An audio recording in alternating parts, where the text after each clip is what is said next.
안녕하세요. 프로파일러 배성 교수입니다.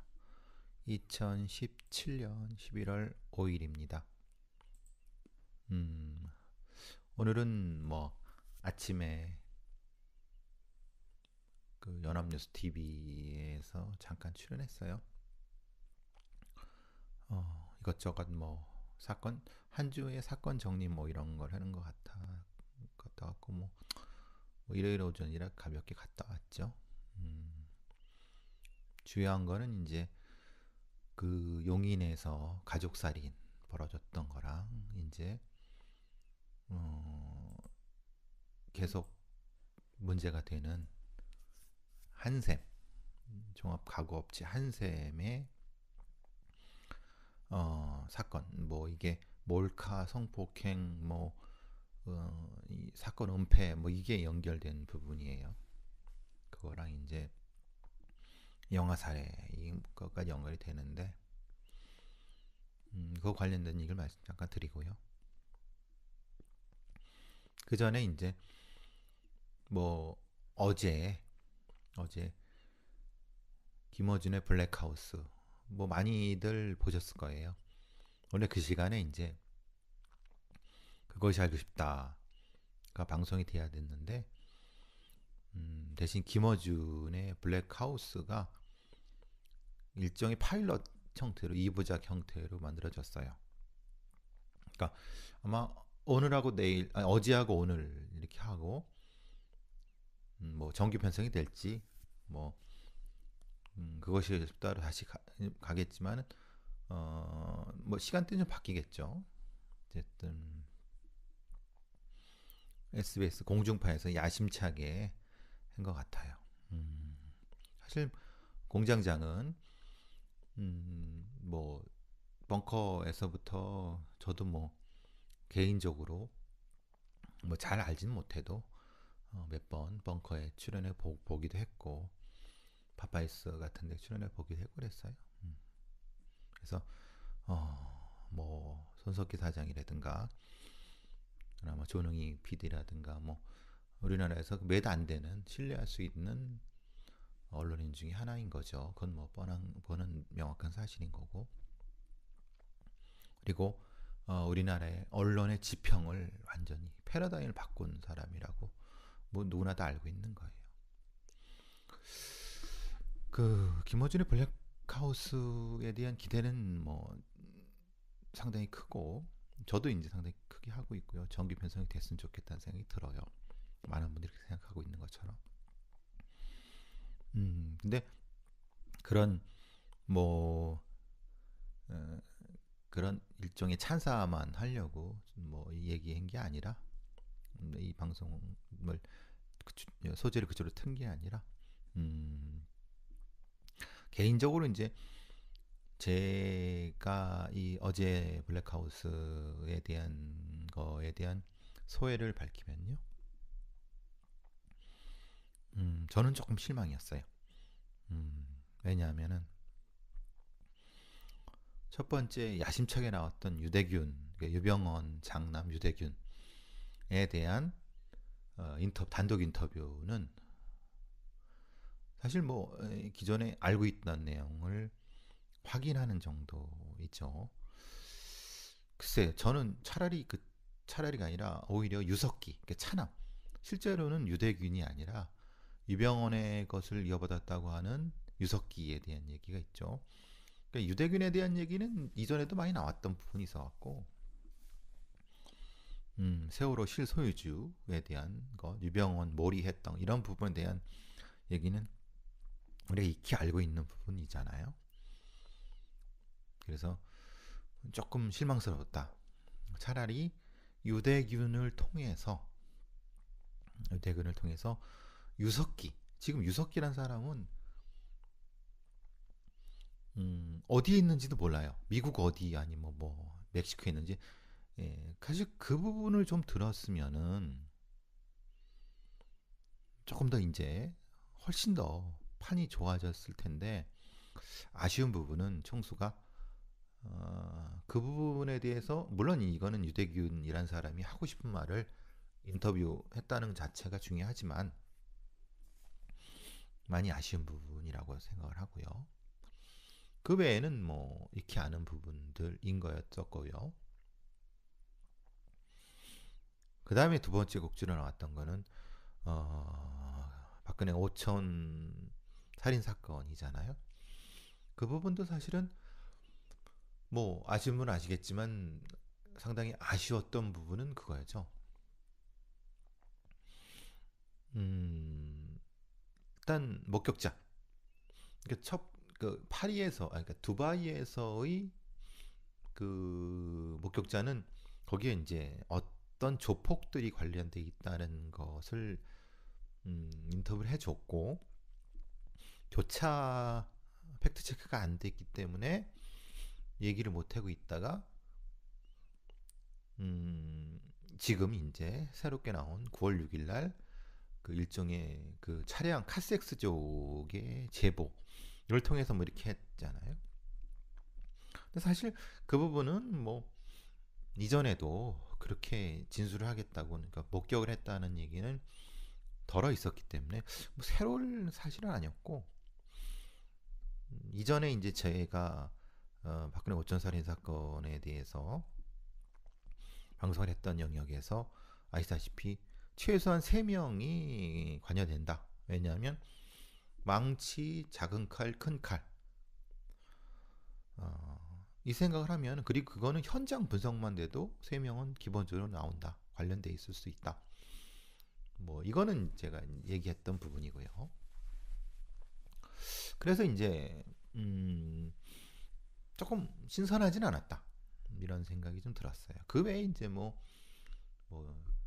정신과 의사라고 정세현 전 장관하고 뭐 타일러랑 뭐 외국인 두 꼭지, 그 부분은 상당히 그 이 새로운 시각에 대한 부분이라서 그 부분은 뭐 할 수 있는 거라고 봐요. 근데 그거는 어떻게 보면은 이 뉴스공장의 TV판이라고 볼 수 있는 거잖아요.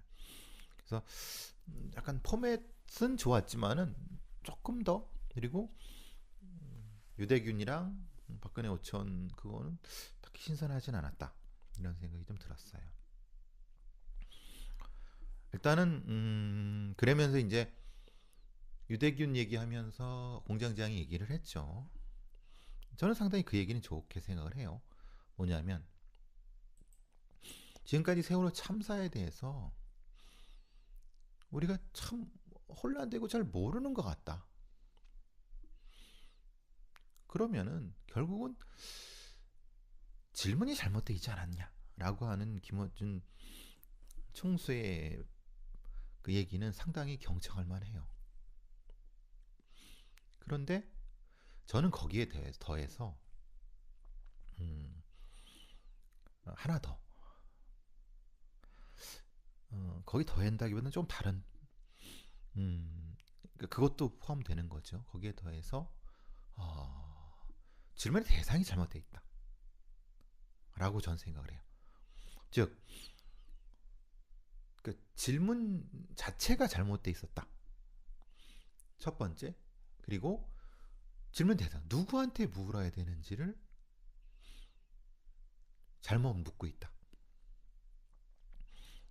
거기까지 확장돼야 된다고 봐요. 첫 번째, 지금까지의 패러다임은 뭐 유병헌, 뭐 예를 들면 유병헌의 책임 뭐 이렇게지만 그렇지 않을 거라는 건 우리가 이전에도 많이 예측도 했고 추정도 해본 거잖아요. 그러면 총수가 얘기한 대로 질문이 잘못됐다. 플러스 뭐가 더 돼야 되냐면 어, 질문을 할 대상이 잘못됐다. 누구한테 물어야 되는지를 모르고 있는 거다. 라고 생각합니다. 저는 2014년도 세월호 참사가 벌어지고 그 다음에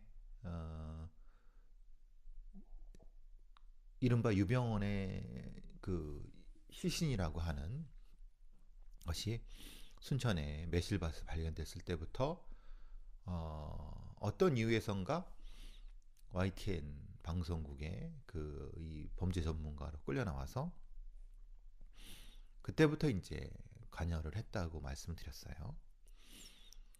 그러면서 여러 진짜 뭐 여러 방송 탐사 프로그램의 제작진들이라든가 혹은 저 혼자라도 순천에 있는 뭐 아시다시피 아시는 분은 아시겠지만 제 배씨 칩성촌 그 아버지의 고향이 보성이고 순천에는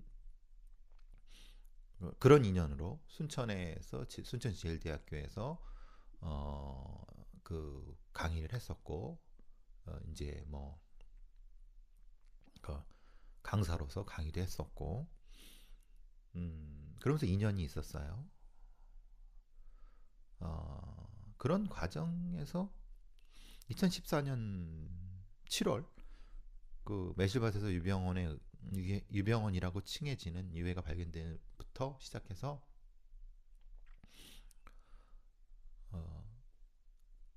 14년, 15년, 16년까지 꾸준히 이것저것 추적해 왔어요. 늘 제가 말씀드리지만 저는 뭘 봤는데 아무도 그걸 물어보질 않아요. 저에 대해서. 그러니까 제가 본 거에 대해서. 이게 전 제가 본 거에 대해서 그냥 뭐 아무도 물어보지 않으니까 입을 닫고 있는 거죠. 총수의 말이 맞습니다. 뭔가 질문이 잘못했다. 거기에는 포함돼야 되는 게 누구한테 물어야 되는지가 잘못 물려지고 있다. 저는 총수의 말을 다시 돌려드리는 거죠. 유대균이한테 물어야지 답을 얻을 수 있나? 아니죠. 유대균이는 모릅니다. 그러니까 어제 한 블랙하우스는 유대균이가 모른다는 걸 확인했을 뿐이에요. 그리고 유병헌이도 모를 수 있다는 걸 확인했을 뿐이에요. 그러면은 알 수 있는 사람, 그걸 본 사람, 무엇인가를 볼 수 있는 위치에 있는 사람, 아니면 봤던 사람, 그 사람들한테 물어야 되는 거죠. 그리고 그럼으로써 하나하나 답을 찾아가야 되는 거죠.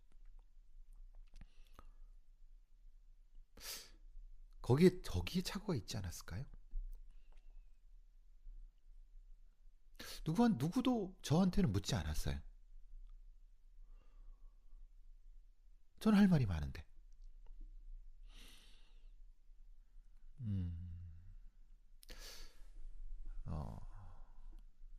내가 김원진 총수를 많이 좋아하고 존경하고 그의 불굴의 의지 그리고 판을 읽는 능력 상당히 굉장히 중요하다고 생각합니다.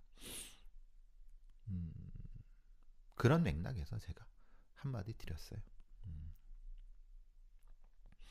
질문이 잘못됐다. 플러스 질문의 대상이 잘못됐다. 이 시간에도 그걸 본 사람, 대답할 사람들이 있다는 거예요. 그걸 찾아서 다시 물어보는 것. 그것이 중요하지 않을까 생각이 들어요. 어쨌든 그리고 박근혜 오천 살인 사건 같은 경우도 그렇습니다. 제가 늘 말씀드린 것처럼 그 사건은 목격자를 찾는 것 자체는 중요하지 않다. 왜냐하면 목격자는 이 사건이 진행만 돼도 금방 나타날 수도. 왜냐하면 카섹스를 하는 그런 공간이에요. 그 근처는. 그러니까 차 대놓고 그럼 충분히 볼 수 있다는 거예요. 그리고 실제로 그 관련돼 있을 수 있는 사람에 대한 얘기들이 충분히 찾으면 찾을 수 있다는 거예요. 이건 수사 당국의 의지만 있다고 하면 충분히 찾을 수 있다는 거예요. 그런데 그러니까 이제 방향이 좀 잘못된 거죠. 저는 충분히 지금 상황, 그러니까 부검 그리고 현장 이것만 가지고도 사건을 재구성하는데 어려움이 없다. 제가 말씀드렸잖아요. 시체가 쓰러진 위치, 차, 사진, 부검한 거, 이런 것들만 놓고 봐도 정의 그 수사관들만 맷하면은 금방 재구성할 수 있어요. 저는 그게 아쉬웠던 거죠. 그것이 알고 싶다라든가 다른 어떤 그런 탐사 프로그램에서도 저는 그런 얘기를 했어요. 아니 이것은 이렇게 이렇게 해서 구성만 하면은 그게 추정이 아니라 확실한 부분이 될 수 있다. 근데 그 부분을 안 한다. 그러니까 그냥 또 그냥 엉뚱한 추정이 돼버리로 그냥 끝나는 거죠. 이번에 재수사를 한다니까 글쎄요 어떨지. 근데 제가 다시 말씀드리잖아요. 경찰에서의 위제 사건 그리고 의문사라고 하는 것은 결국은 그때 당시에 수사 개선상에 있던 사람들이 그 이후에 어떤 행적을 보였는가, 정치인이 됐는가 아니면 크게 어디서 뭐 큰 혜택을 받았는가부터 파야 된다. 그 사람들한테부터 무엇인가를 정리하지 않으면 그 밑에 있는 쉽게 말하는 쫄따구들은 절대 입을 열지 않을 것이다.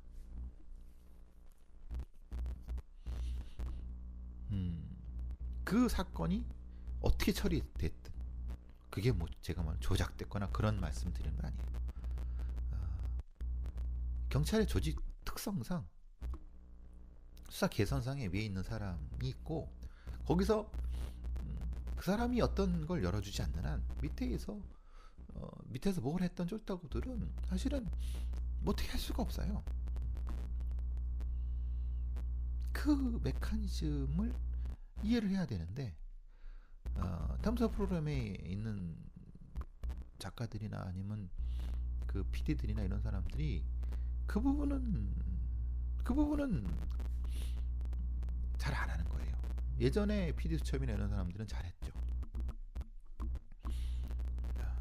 어쨌든 그 얘기는 이제 수사가 진행되면서 한 번 더 보시죠. 자, 블랙하우스에 대한 얘기를 좀 해봤습니다.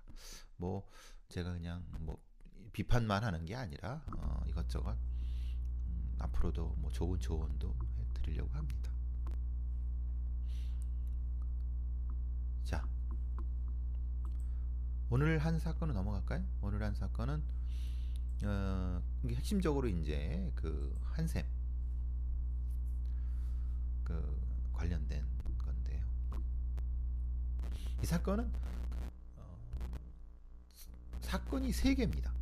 첫 번째, 피해 여 직원이 그 입사한 지 한 달도 안 되는 신입 직원이죠. 그 신입 직원이 화장실에 있는 걸 누가 몰카를 찍었어요. 몰카를 찍었고 그 몰카를 찍었던 그 남자 직원은 해고를 했어요. 한샘에서.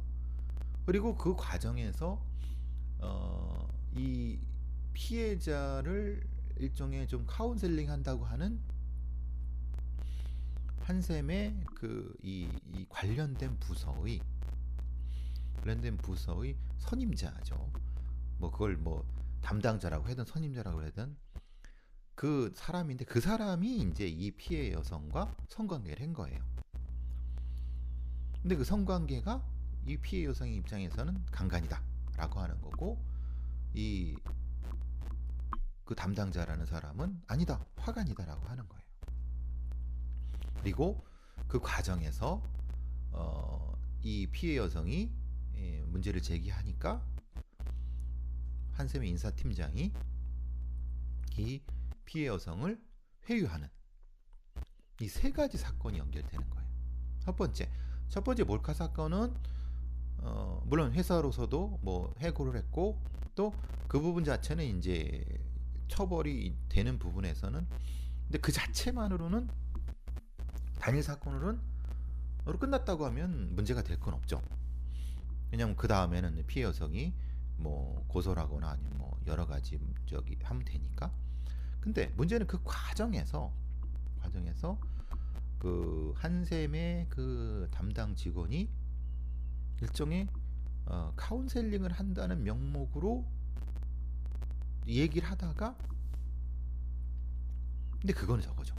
뭐냐면은 이 카운셀링을 하는 그 남자 직원에는 이 피해 여직원보다 훨씬 더 상급자죠. 그리고 이 상황에서 이 피해 여성이 의지할 때라고는 회사 내에 아무도 없죠. 그리고 나이도 어렸고. 그러니까 일종의 선량한 관리자의 입장에서 그 피해 여성의 심리적 상태를 잘 돌보고 또 이 회사 생활하는데 여러 가지 도움을 줘야 될 그 사람이 무슨 마음을 먹었냐면 자기 얘기로도 그냥 호감을 가지게 됐다. 그래서 성관계를 했다라고 되는 거예요. 근데 이 부분이 사실은 매우 잘못된 부분이죠. 그러면서 요번에 그 남자 직원이 카카오톡을 공개한 거예요. 봐라. 아니 이게 이 저기 여자 직원이 그 피해가 자기가 당했다고 하는 여자 직원이 나랑 이렇게 매우 뭐 자연스럽게 카톡을 왔다 갔다 그 저기 주고 받았는데 뭐가 강간이냐라고 하는데, 전형적으로 이 화강과 강간을 다투는 데의 전형적인 모습입니다.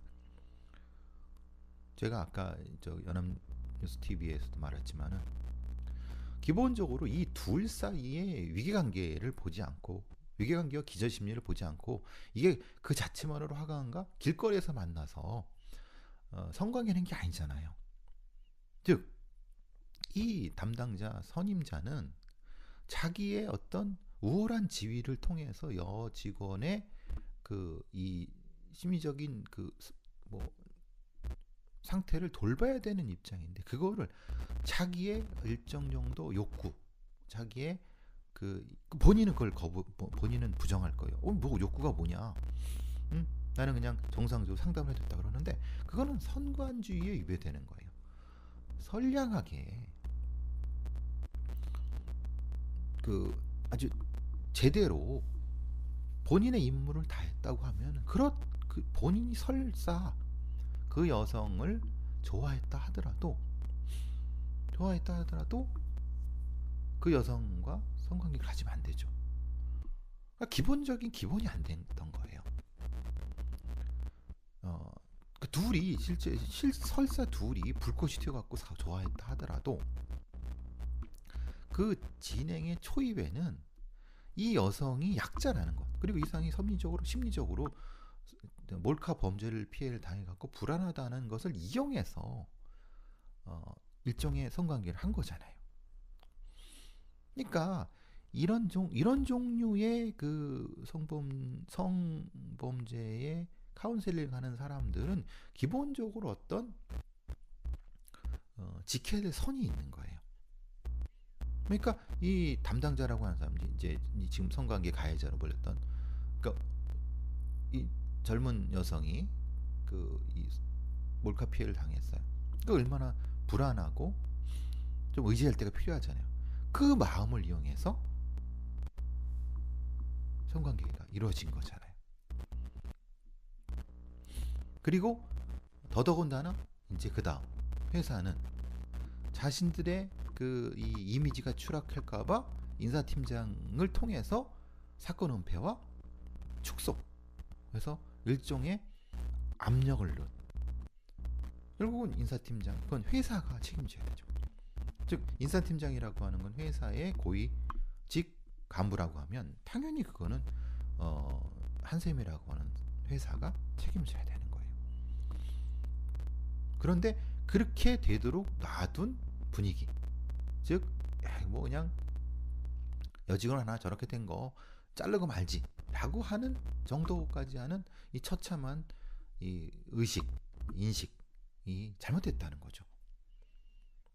그냥 피해자는 조용히 피해자를 입 막고 가해자도 아무런 조치를 안 하니까 나중에 비슷한 일이 또 발생할 수 있는 이런 형태라고 보는 거예요.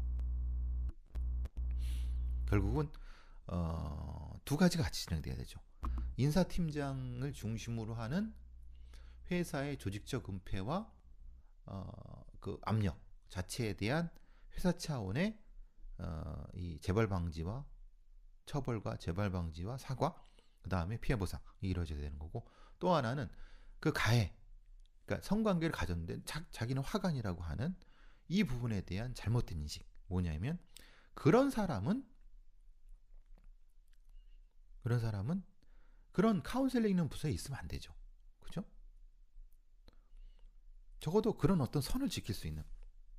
물론 그 사람이 형법적으로는 그 강간이 안 될 수도 있어요.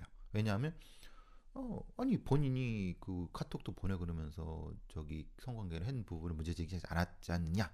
근데 그건 모르는 얘기, 아직 모르지만은 그 부분에 대한 회사 차원의 업무 배제라든가 철저한 진상 규명 이런 것이 진행이 돼야 되겠죠.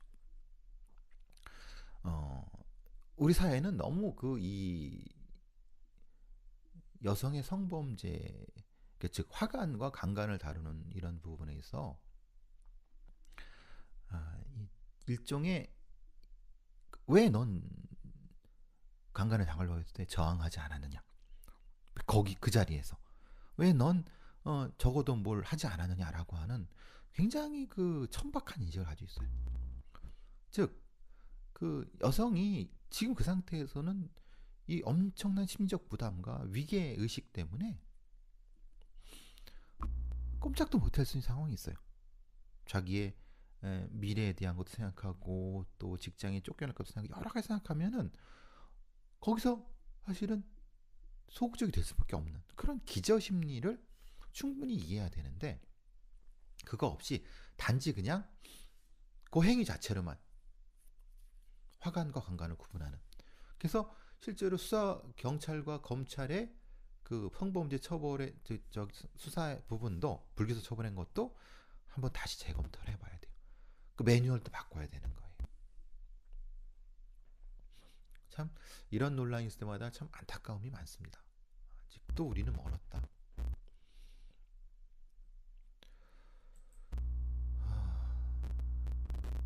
집단 성매매 인천지방경찰청에서 사이버 수사대에서 성매매 알선 처벌법 위반에 대한 혐의로 뭐 31살짜리 범인을 구속하고 공범 34살짜리를 불구속했다고 하는데요. 이게 이제 일종의 집단 성관계 게시판을 운영하면서 그것을 성행위 장면을 집단 성행위 장면을 찍어서 그걸 이제 유포를 한 거야, 동영상을. 그래서 그걸 돈 벌고 막 그런 거죠. 상당히 그 이런 사람 이런 범인들은요 이 전과가 있습니다. 비슷한 전과가, 성매매 알선 전과가. 그래서 뭐 모텔도 섭외하고 또 성매매 여성도 관리해갖고 이건 처벌이 오랫동안 처벌하지 않으면, 오랫동안 가둬두지 않으면 그냥 단순히 벌금 좀 하면은 금방 다 똑같은 역할 합니다. 애들이 반복될 수밖에 없어요. 이런 사이트도 바로바로 차단하고 범죄 수익도 바로 환수를 하고, 그다음에 이런 전문 범죄들은 오랫동안 가둬두는 이런 것도 분명히 중요한 부분입니다.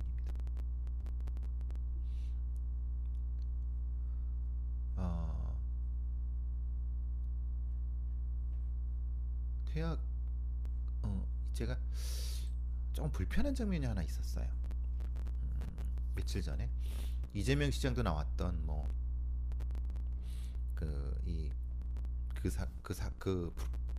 SBS의 무슨 뭐 동고동락 다음에 했던 그런 프로그램인데요. 거기에 이제 여자 탤런트하고 남자 탤런트가 사귀면서 뭐 했던 그런 걸 하는 게 있었는데, 거기에 남자 탤런트가 랑 여자 탤런트가 만나는데, 여자 탤런트가 짧은 치마를 입고 데이트를 나왔는데 그 남자 탤런트가 그런 거예요. 치마 가려입고 와. 너 이 이쁜 다리를 나만 보고 싶어 라고 그랬던 거예요. 근데 이 여자 탤런트는 별다른 그런 거 없이 바로 가서 갈아입고 온 거예요. 그래서 저는 글쎄 이걸 로맨틱하다? 낭만적이다? 라고 할 수만 있을까? 그냥 개인사에선 그럴 수 있는데 이거를 TV 프로그램에서 이렇게까지 그러니까 그 패널들이 그런 거예요. 너무 낭만적이다 막 그러는데 글쎄요. 저 깜짝 놀랐어요. 거기에 이제 뭐 아시다시피 김구라라든가 서장훈 같은 사람도 있었고 뭐 패널로 MC죠 MC. 이게 말하자면 통제 행동이라는 거예요. 자기 그 여자친구나 남자친구를 특히 남자친구 여자친구한테 무슨 입어 꽃 무슨 입을 꼭 입어 아니면 뭐 이렇게 해 너 누가 만나지 막 이런 것들 이게 데이트 폭력. 제가 데이트 폭력이라는 말을 쓰기 싫어하지만 어쨌든 이런 거죠. 이게 그냥 되게 자연스럽게 사랑하니까 사랑하는 사람한테 전 너무 충격적이었어요.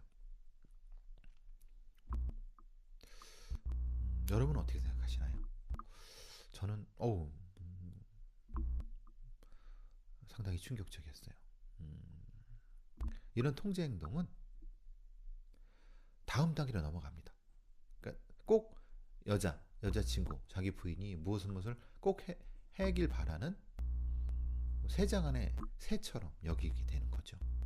물론 모든 사람이 이렇게 되지는 않지만은 그것을 TV 프로그램에 조장한다는 것은 너무나도 충격적인 거예요. 아직 우리의 TV 프로그램이나 이런 문화가 감수성이 폭력 감수성이라든가 데이트 폭력 감수성이 너무 낮아요. 너무너무 안타깝습니다. 조금 한심한 상황이 또 하나 있네요. 경찰에서 평창 올림픽 대비 현장 감시 교육 역량 교육이라 해서 FBI 요원을 초청해서 그러니까 아시다시피 지금 평창 올림픽이 얼마 안 남았죠. 100일 좀 안 남았죠. 그래서 그걸 대비해서 경찰청에서는 여러 가지 관계기관 해서 대형 테러를 방지하기 위해서 대비하고자 경찰 대테러 현장 감식 요원 또는 경찰 특공대, 군 소방 국가수, 원자력 통제 기술원 등 관계기관에서 25명이 참여해갖고 미국 FBI 전문 요원 6명을 초청해갖고 이 현장 감식 강화 이걸 한대요. 교육은 독성물 위험 증거물 탐지, 테러 생화학 방사능, 대형 사건에서 현장 증거 수집, 분석 안전 조치예요. 혹시 여러분 패트리어트 데이라든가 이런 미국 영화 같은데 보시면은 FBI에서 이제 이런 대형 테러 사건이 나타나면은 딱 어떻게 증거를 수집해서 뭐 하는지 딱 나타납니다. 합니다. 그리고 실제로 FBI 여기서 교육을 위해서 초청된 분들, FBI 요원들은 9.12 테러 등 주요 사건에 직접 관여한 전문가들이 20년 이상 대형 테러 사건을 담당한 경력자들이래요. 그런데 제가 왜 여기서 한심하다는 거는 실제로 우리나라의 현장 감식 요원들이라든가 아니면 이런 사람들도 기술은 떨어지지 않습니다. FBI에서 한 사람들이 엄청난 기술이 있는 그런 거 아니에요. 단 그 사람들은 대형 테러, 보스턴 마라톤 테러라든가 9.11처럼 그 큰 사건을 경험해 본 사람들이에요. 그러니까 그걸 경험한 사람과 경험이 안 본 사람은 다르죠. 근데 그렇다 하더라도 좀 안타까운 건 그거예요. 우리는 이거 자체를 시스템의 문제로 바라보지 않고 기술의 문제로 바라본다는 거예요. 그런데 이거는 대형 테러는 시스템의 문제지 그 기술의 문제가 아니거든요. 그러니까 마치 F에서 뭘 초청해갖고 뭘 배우면 굉장히 많이 배울 것 같지만 실제로 우리 내부에 시스템을 정비하지 않으면 이걸 기술로 한다 아무런 의미가 없어요. 근데 이 경찰청에서 그걸 알까요? 좀 답답하죠. 연관돼 갖고 얼마 전에 아니 지금 국정원 적폐청산 이렇게 해갖고 국정원에서 저걸 한다고 하죠. 국내 정보팀을 없애갖고 그러면 그 정보팀은 경찰이 이제 그걸 인수하는 식으로 흡수하는 식으로 되는데 사실 좀 우려되는 거 제가 늘 말씀드렸죠. 우려되는 게 있다고 말씀드렸어요. 즉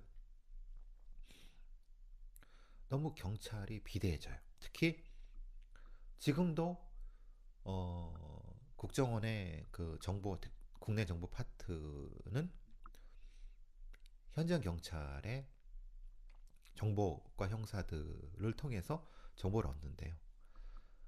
그 정보의 주체가 이제 경찰청 정보국장 그리고 그걸 통해서 청와대나 바로 권력자한테 가게 되는 이런 시스템이 된다면은 이건 매우 위험한 거예요.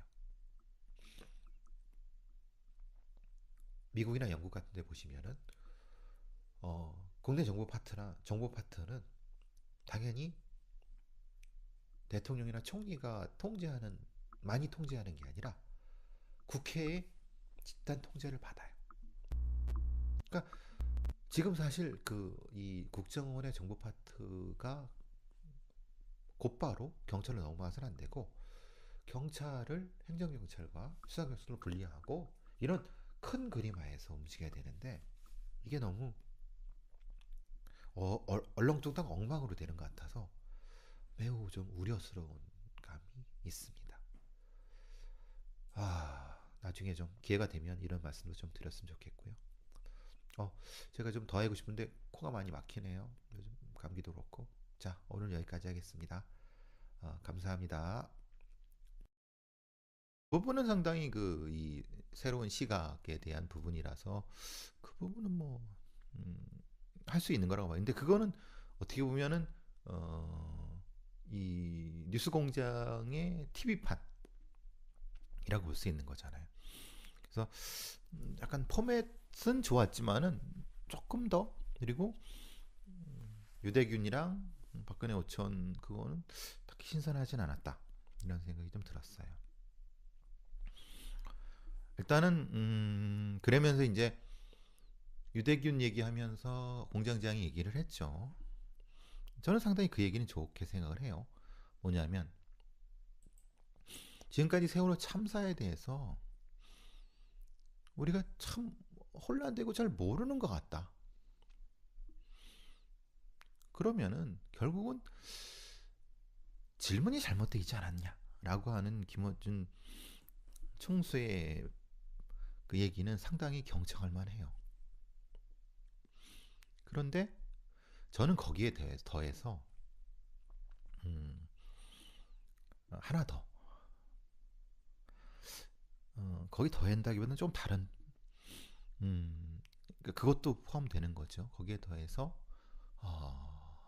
질문의 대상이 잘못되어 있다. 라고 전 생각을 해요. 즉, 그 질문 자체가 잘못되어 있었다. 첫 번째. 그리고 질문 대상, 누구한테 물어야 되는지를 잘못 묻고 있다. 거기까지 확장돼야 된다고 봐요. 첫 번째.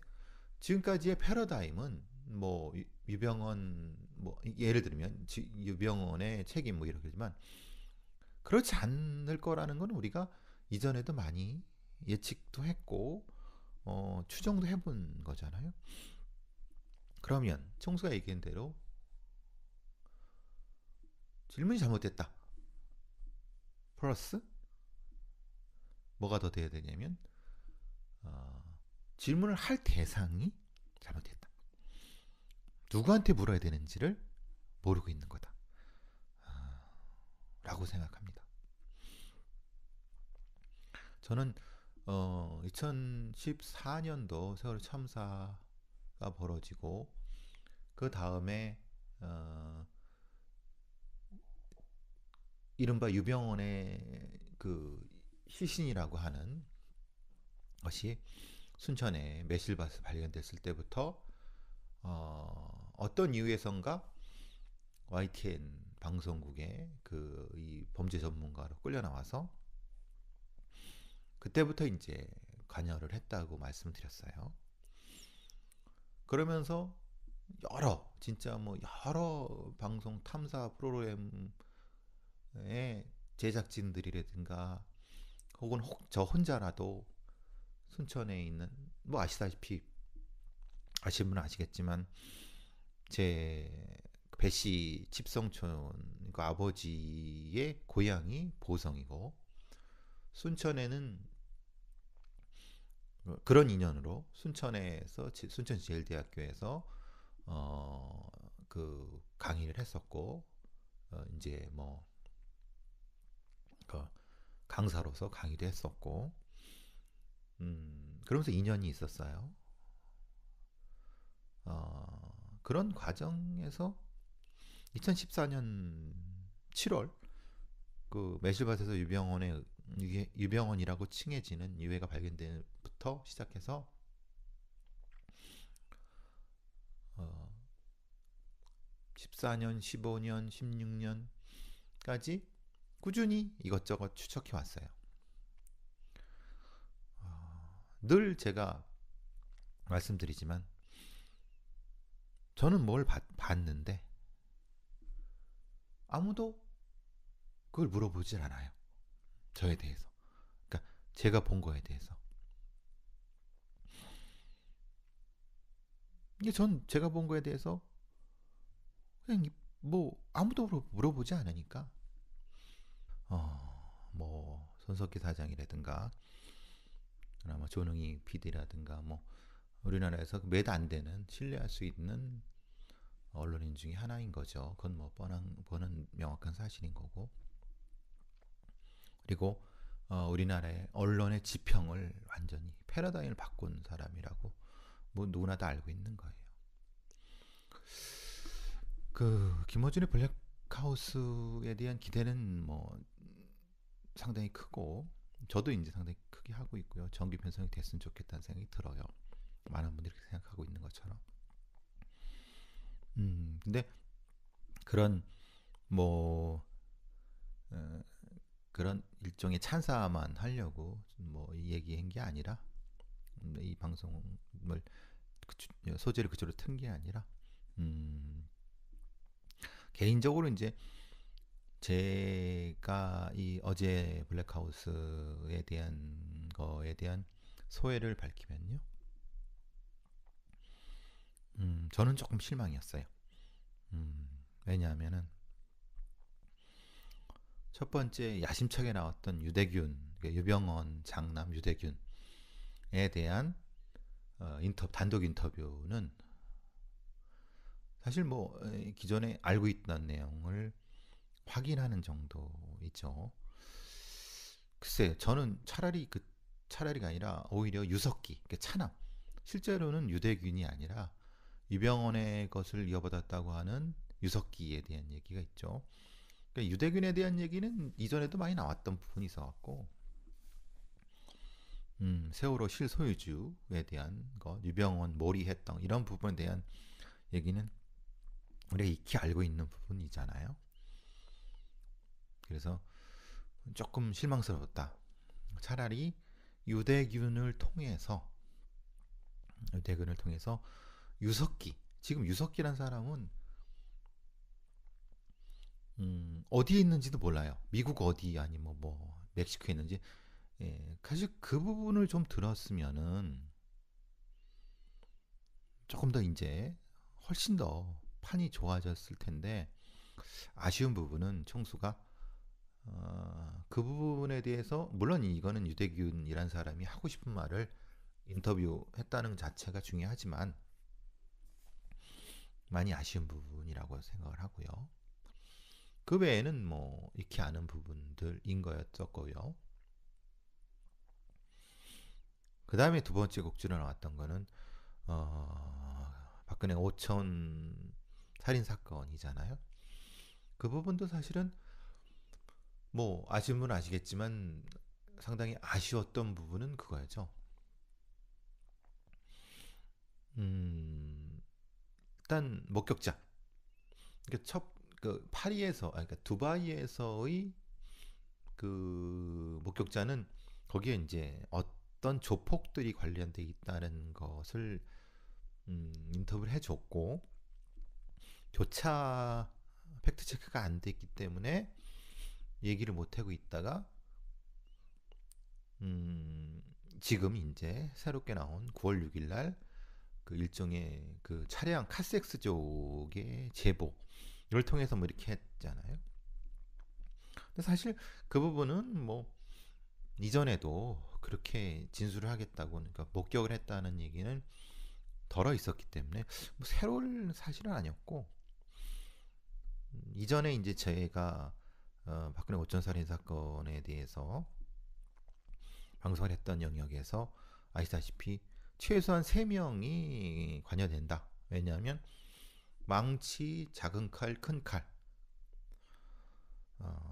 이 생각을 하면 그리고 그거는 현장 분석만 돼도 3명은 기본적으로 나온다. 관련돼 있을 수 있다. 뭐 이거는 제가 얘기했던 부분이고요. 그래서 이제 조금 신선하진 않았다. 이런 생각이 좀 들었어요. 그 외에 이제 뭐 정신과 의사라고 정세현 전 장관하고 뭐 타일러랑 뭐 외국인 두 꼭지. 안녕하세요. 프로파일러 배상훈 교수입니다. 2017년 11월 5일입니다. 오늘은 뭐 아침에 그 연합뉴스 TV에서 잠깐 출연했어요. 이것저것 뭐 사건 한 주의 사건 정리 뭐 이런 걸 하는 것 같고 뭐 일요일 오전이라 가볍게 갔다 왔죠.